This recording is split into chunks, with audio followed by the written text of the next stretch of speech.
Ladies and gentlemen, I am honored to address you today as we come together with Peace One Day. The International Day of Peace reminds us of the importance of dialogue and global solidarity in resolving conflicts. This is a day for reaffirming our commitment to peace while reflecting on the challenges we face. The state of the global peace continues to deteriorate every day.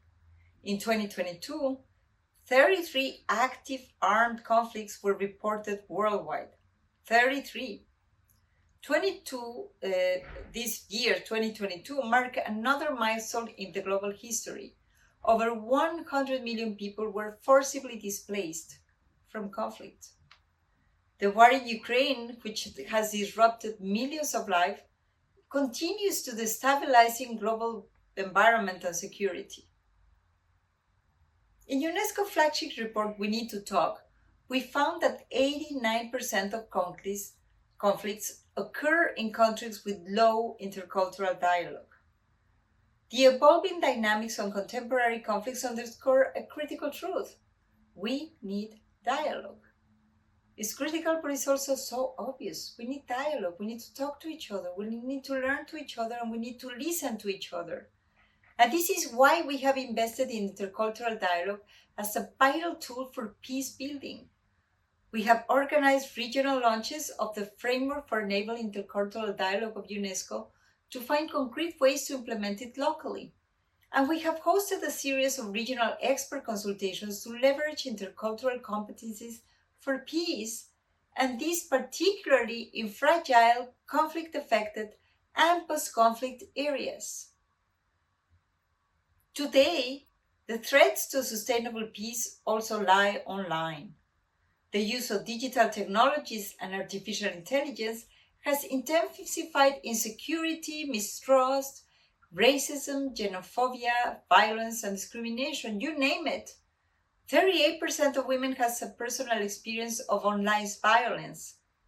38% is really almost half of our population. 85% of women online have witnessed digital violence against other women. And we cannot let such technological progress go unchecked. To tackle these challenges, we must harness the potential of new technologies to foster inclusion.